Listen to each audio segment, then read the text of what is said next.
Hey, what's up guys, your boy Keys. Welcome back to another reaction video. Today we're going to be reacting to Omniscient Reader chapter 230. Now, last chapter that we left off, as we picked up, we were talking about, what is it called? The Revolutionary, alright? Because that's the, what's it called? The scenario that Dokja needs in order to get back to the main scenario. So he's looking for who the Revolutionary is, but as we know, the Revolutionary is somebody who is hidden. It changes every month, and they do not want to be revealed because for their own good sake, it's best if they don't reveal who they are, because the demons that are ruling this place are sending out an executioner to attack every single night, or every 3 nights, I believe, actually. And yeah, people have been getting killed as a result of it. So right now, Dokja ends up going to the bar to try to gather more information, and in typical Dokja fashion, he tried to, showcase, hey, I'm Jung Hyuk. I don't know why.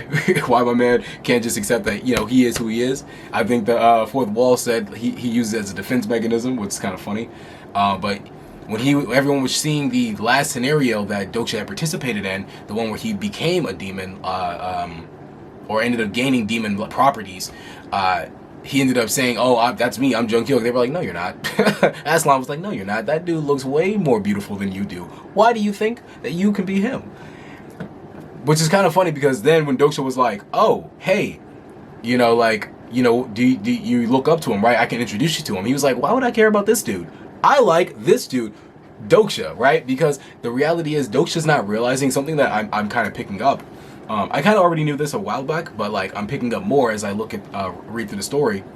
Dokja is following in the footsteps that Jung Hyuk would have followed, and it's not that people liked Jung Hyuk just because of his face or just because he's the main character. It's because he was doing things that made people want to support him, made people want to look up to him. So same like before, when they were saying that I forgot the name of his incarnation. Y'all know me, I'll be forgetting names all the time, but whoever Dokja's incarnation is, they were saying that she really liked and looked up to Jung Hyuk, and when Dokja came around and it turned out that she liked Dokja more than Jung Hyuk, he was surprised. Why was he surprised?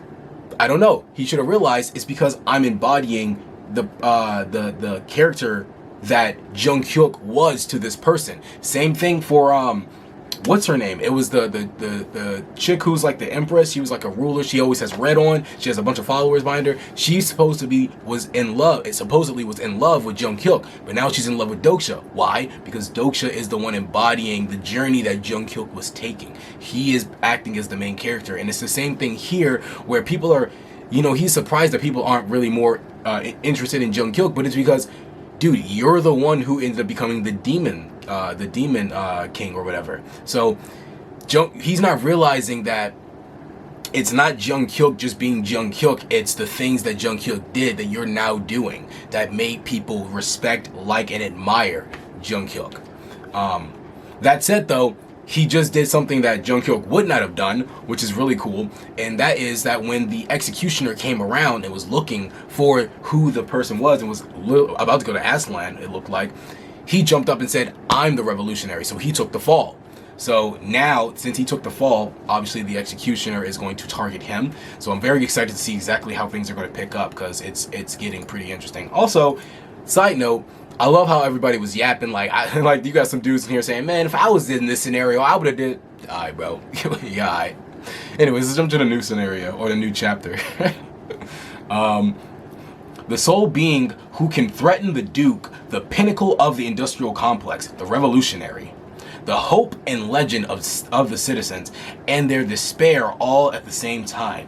What are you surprised about? Weren't you looking for the revolutionary? You are not the revolutionary. Right now, I am in exile, separate from the scenario. It's impossible for a being without a scenario to become the central pivot of the demon realm's main scenario, the revolutionary, in the first place. That should have been the case originally. Your declaration will affect the main scenario of the Siswitz industrial complex. That's interesting. So because he just announced this, it's actually going to change things. Okay, so but what the Starstream values the most is the plausibility. You are the revolutionary? Yes, I am the revolutionary. Why did you reveal yourself? Because if I didn't, someone else would have died. The effect should be kicking in right about now. Many citizens are admiring your courage. There it is. Your noble courage will affect the development of the scenario. You have become a being who can greatly influence the scenario. Nice. The scenario has assigned you a temporary position. Ooh.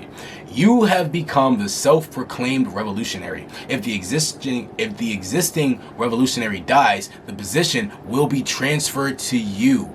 Ooh, okay, so that's interesting because we don't want that person to die per se, right? But we do want to gain that position as the revolutionary. So it's going to be very interesting to see how this is going to play out.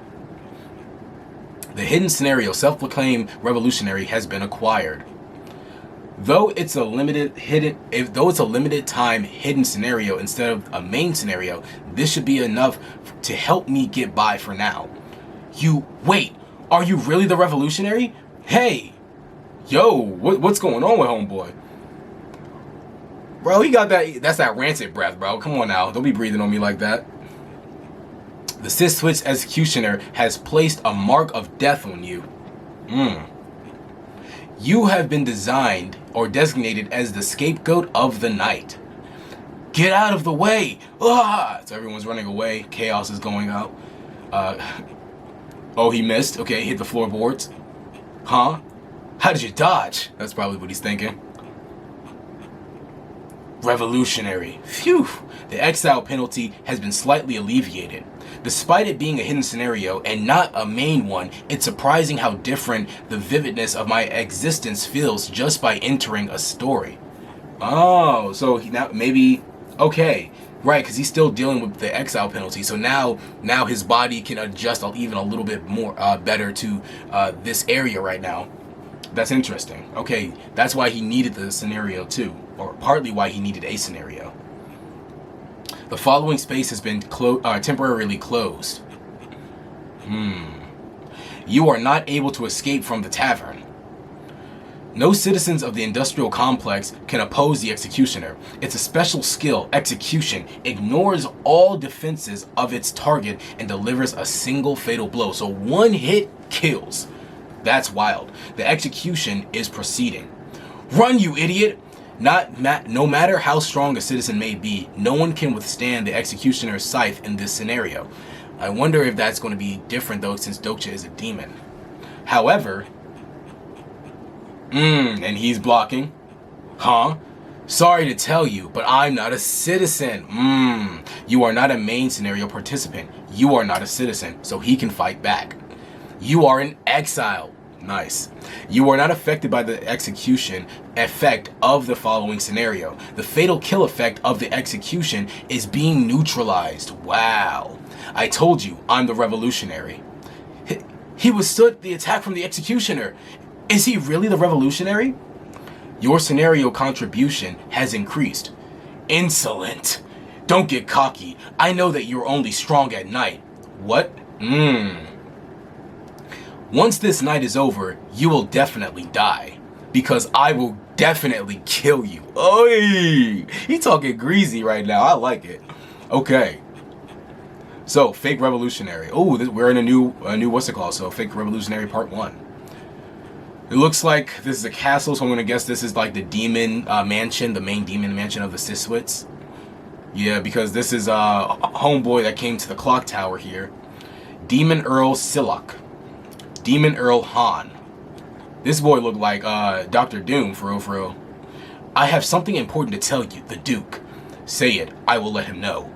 That's going to be difficult. The Duke currently is in an emergency meeting with a Gillabat invoice. When will it finish? I don't know either. Damn it. He'll clearly take all the credit if I tell him. I don't like him, but I can't take him lightly either. He may be an earl like me, but he has connections with the devil of lust and wrath, the demon king of the 32nd demon realm.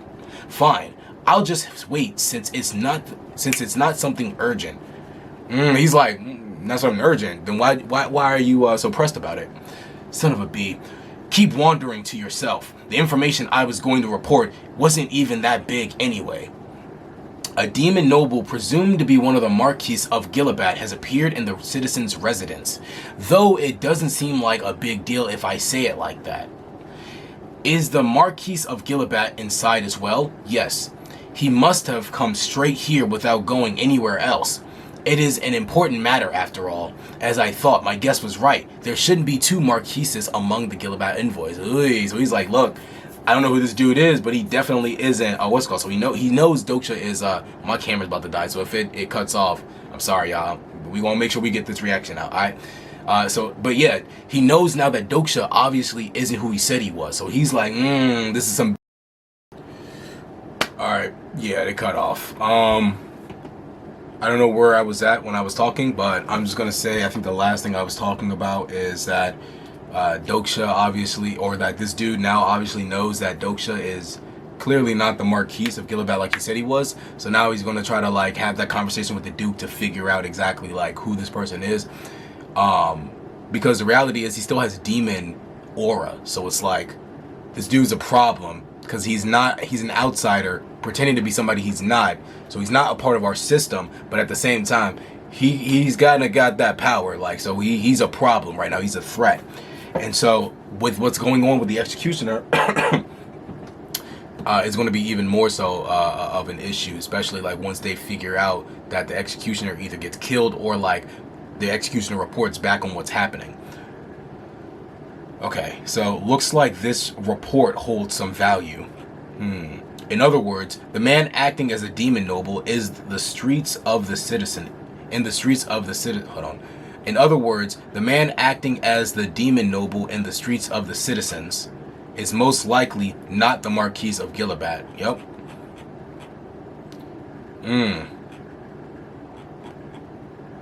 These clashes are fire. Okay. He's about to go for an overhand swing. Dokja ducked it. Wee, but okay. Look at the carnage behind it, though. Did it send like a shockwave that cut that, or was like the reach that long of the scythe? I can't protect everyone, so get out of here. I would have been the first one out. I ain't gonna hold you. If this would have been me, stop playing. I will select the 4th bookmark, Lycon Isparang. I forgot all about this dude. Way of the Wind, right? The exclusive skill, Way of the Wind, yup, has been activated. Ooh, he's level 10 with it too. Look at the spring in his step. Ooh, yep. You cut some shoulder meat real quick. The target has not been affected by your attack. No one is able to kill the executioner until the night is over. Tish, my attack doesn't seem to work. Oh, my attacks don't work as expected. It would have been nice if Yu Jung-hyuk was here since he's a transcendent. However, there was no one here. Yo, he's screaming. Ick. Not Judge of Purging, Jung Ki-won. Not Emperor of Steel Sword, Lee Hyung-sung. Not Maritime Admiral Lee Jin-hee. Not even my lovely kids, Lee Gilleong and Shin Yu-seung. As for Han Soo-young, well, she wouldn't have helped even if she was here. The talent of the Swordmaster imbued in your right arm is revealing its potential. Okay, hold on. Ooh, did we land an actual solid attack because of whatever is imbued in the sword? Okay. The target has not been affected by your attack. Okay, no, we haven't. To think that the Fable Fragment would demonstrate its power like this. Though all it does was tear its robe since the attacks didn't work. The status of your incarnation form has been unstable due to the usage of an incomplete Fable. Your Fable might be at risk if you continue fighting excessively. Ooh, so it's like he's got Fable wounds, essentially. Like he's about to open up the Fable wounds if he keeps attacking. Ah, shit. The chills are coming back. I have to buy some time by dodging as much as possible. Just until this damn night is over. So once we survive this nighttime, we can get rid of the Executioner. I wonder, though, if we get rid of the Executioner, what does that mean for the scenario of the Revolutionary? Does that mean that the scenario is over? Because I don't think it would. Because we still need to claim that what's it called? Unless if we kill the Executioner, that then gives us a new scenario, or we win the scenario of the whatever the fake fake revolutionary that he has, and it makes him the actual revolutionary because he's embodied the revolutionary due to the fact that he actually executed the executioner. Very interesting things. Okay, we're getting some very, very interesting plot lines right here. I'm very interested to see exactly who the Duke is and what they look like, how they are. I'm very interested to see exactly what, why, not why, but I forgot his name, but he looks like the wolf. He's one of the demon earls. Demon Earl, whatever his name is. I'm wondering what his agenda is, because obviously, you know, he is keeping, or he's afraid of revealing too much information. I think he's probably trying to rise up within the ranks of the demon earls, but at the same time, it's like he's very wary of this new dude who's around, and I'm curious to know like what his whole thing is too, since he has favor with other demon realms, or other demon lords. So what I'm really getting at right now is that I'm interested in how the relationships between the different demons, kings, and like their underlings, how that all relates together, because clearly you can gather favor with a demon, with one of the demon kings or whatever. So I'm wondering what that means when you gather that favor. Do you get more powers? Is it just you have more influence? What goes on with it? I'm very interested to see. And not only just that, but how do they then connect to the main scenario as well? Because obviously we're going to build up to something even greater later, given the fact that we're getting mentions of the demon of lust, the demon of whatever, right? So these are all going to come into play later on, and I'm very curious to see exactly how that's all going to be tied in together. But that being said, I'm going to go ahead and end this reaction right here. If you guys did enjoy it, please go ahead and like the video, subscribe so you can see more content just like this. And definitely comment down below your thoughts, your ideas. All right, let me know what you guys think about my theories, and I'll catch you guys in the next reaction video. Peace.